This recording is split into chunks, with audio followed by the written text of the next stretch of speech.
Tonight from Montreal, the Canadiens and the Leafs will settle their regular season series currently tied at a game apiece. Last week in Toronto, many of the 16,000 fans came to cheer the return of Russ Courtnall.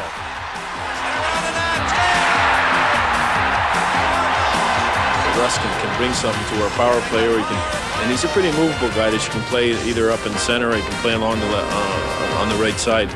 And Russ has been a definite asset to our team since he's arrived from Montreal. The ex-Leaf was slow to steal the offensive spotlight in Montreal, but his defense was solid, and of late, his speed and slick passing have served to spark the team's scoring attack. Tonight, Courtnall's supporters will form an opinion as the Canadiens host the Leafs.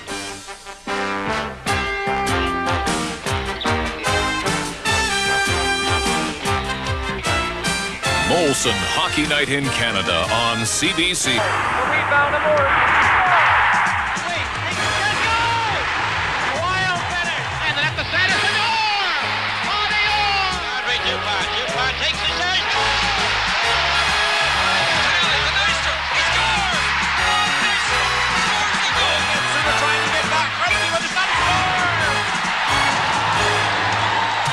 Brought to you by Molson. Nothing halfway about it. Molson says it all.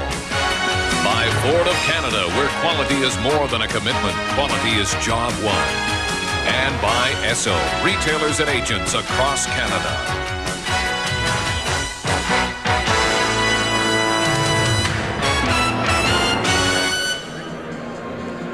Just as it was a week ago in Toronto, tonight's ticket is the hottest ticket in town. Fans of the Forum are turned on to, and you are tuned into the oldest rivalry in the game.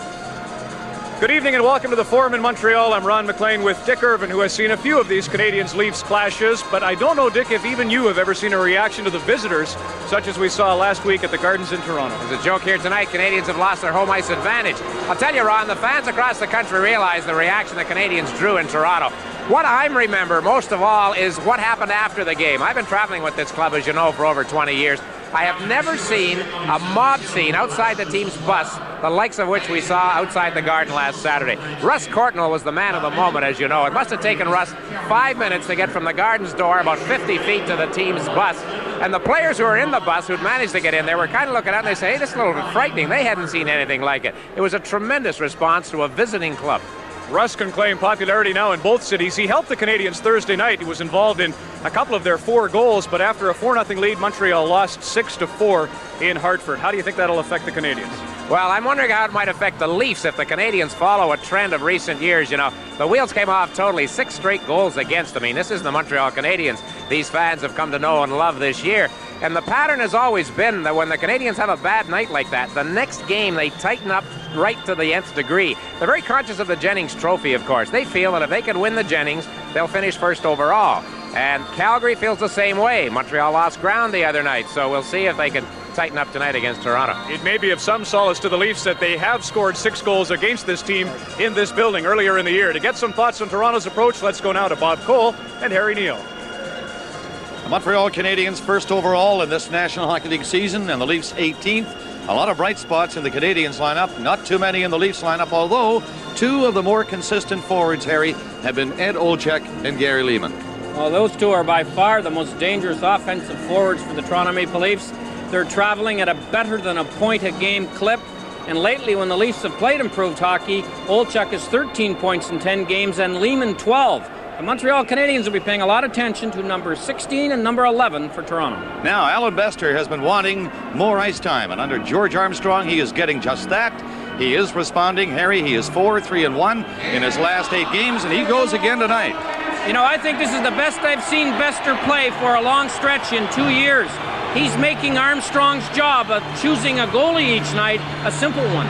Canadiens have exactly twice as many wins as the Toronto Maple Leafs, so you would think this would be a matchup. But remember, just 7 days ago, these 2 hooked up at Toronto Maple Leaf Gardens, and it was a beauty. Let's hope for another tonight, Ron.